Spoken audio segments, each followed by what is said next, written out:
spendement CO2. Hè. Onze sector is echt polluant. Bij ons wordt 153 hectare naturale weide voor de 6 groep van Bizons. Bizons eet op nog, of we maken olie voor de winter, maar niks meer. En zo kan sequestreren die CO2 in de grond met die naturale technieken. Blijft in de grond en het resultaat van dat is bijna een neutraliteit van CO2 bij ons.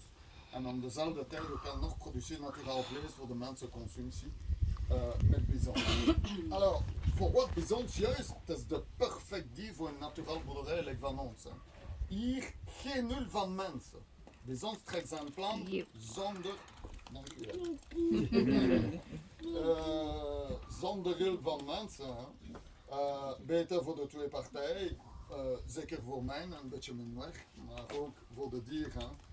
In feite, de naturaal instinct van leven van bizons en maternaal instinct blijft nog intact. Hè. Persoonlijk, het is 31 jaar, ik werk met bizons, ik heb geen fysiek contact met hem. Ik loop alle daar binnen, min van 3 meter van hem. Hij vertrekt of start op mij misschien, maar ik heb geen fysiek contact. Maar zo, die maternaal instinct blijft ook in blijven. Eerste grootste kwaliteit van bizons, hij blijft altijd buiten. Hè. Geen stal voor de winter hier. Hè. Bizons kan blijft in Amerika op de super droge situatie in de zomer, sorry. Pak de steden van Colorado, Nevada, Arizona, Texas, New Mexico, Californië. Er is nog veel bizons leeft daar zonder probleem hè, in de zomer.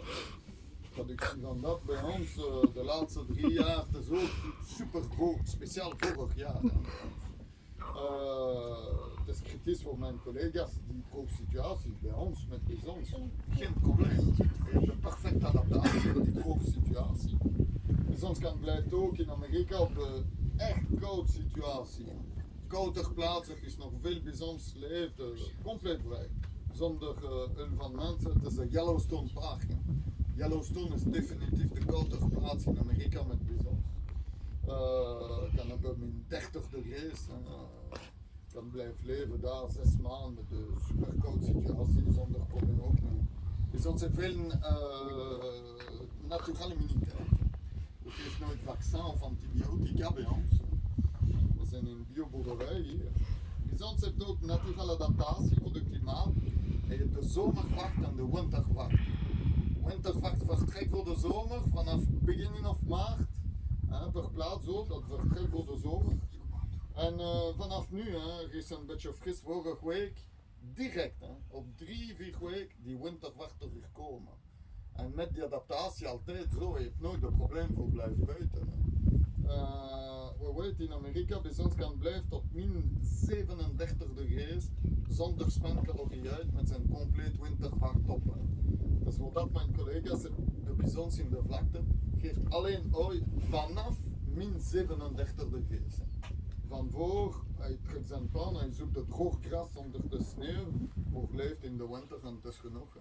Bizons pakt veel gewicht in de zomer en komt terug meer mager in de winter. Tot min 100 kilo voor de volwassenen, het is normaal. Voor bizons. Alors, bij ons wordt bijna diezelfde cyclus van leven. Het grootste probleem van dat, het is voor vertrek naar het slachthuis de 3 eerste maanden van het jaar. Bizons is nog mager van het jaar voor in oktober. Ja. Maar dat is normaal het cyclus van leven, we moeten respecteren dat absoluut. Donc, tout le cycle de naissance et de reproduction reste naturel dans le bison. Il n'y a pas d'intervention humaine, pas d'insémination, ça on oublie.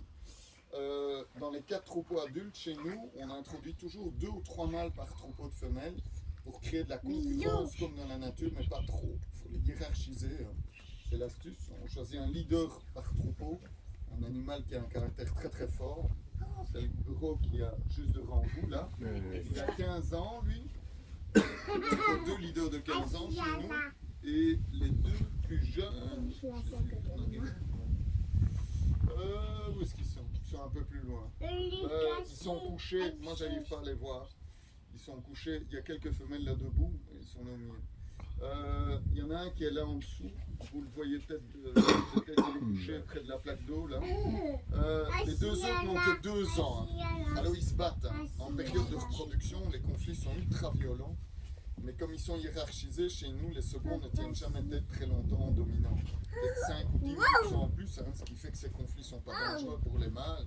Ils ne vont pas se battre à mort comme dans les grandes plaines américaines quand ils se rencontrent.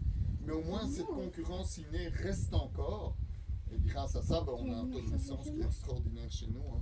Toutes les mères ont un jeune chaque année. C'est pas normal chez nous de voir une mère qui n'est pas un jeune sur un an. En âge d'avoir un jeune, bien sûr, hein, entre 3 ans et 20 ans. Naissance naturelle. Combien d'années? 30 ans. 30 ans en élevage, 10-12 ans dans la nature. Pourquoi? Parce que dans la nature, il n'y a pas cette hiérarchie créée par l'homme, donc le dominant va trouver plus fort que lui tôt ou tard. Et alors les prédateurs. Il reste 2 grands prédateurs pour le bison aux États-Unis. Les meutes de loups, qui ne sont pas du tout les mêmes loups que chez nous. Hein. Chez nous, les loups qui reviennent. Le calcul, il faut le faire aussi là-dessus. Chaque fois que vous bougez quelque chose, il faut chaque fois réfléchir. C'est pas si facile. Mais c'est sans doute une meilleure approche pour avoir une agriculture saine pour l'avenir que d'essayer de trouver des systèmes comme des méga-fermes, parce que les méga-fermes, on sait qu'en gaz et émissions à effet de serre, c'est catastrophique. Hein. La fameuse ferme de 1000 vaches en France, dont on a fait grande publicité, a fermé ses portes ici au mois de juin. Avec des investissements colossaux, parce que vous n'arrivez pas à limiter le gaz à effet de serre. Ja, pakt in California voor 10 jaar geleden 25.000 koeienmelk in dezelfde plaats. Dat is, ja, en zuid van Californië, het is zo droog. Ja, het is, allee, er is geen avans voor dat. Zeker niet, zeker. Ja, ik weet. Het is niet makkelijk, hè. Altijd, we spenden de CO2 met de tractor voor maak de olie, hè. En mijn werker is bezig voor maak de olie. We moeten calculeren altijd hoeveel we spenden CO2 en hoeveel we kan capteren de CO2 in de grond en met de fotosynthese. Het is niet makkelijk, maar het is veel beter approach.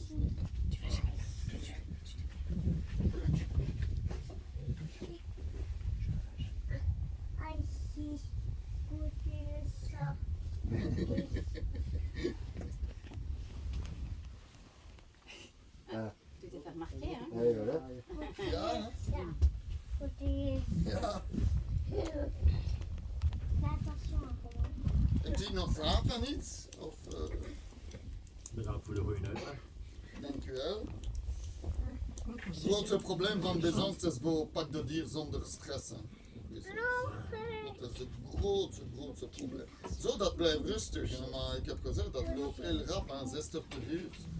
Kan loopt 12 uur zonder stoppen dan 15, 20 per uur. Dat spring je met 80 met de stress. Hè.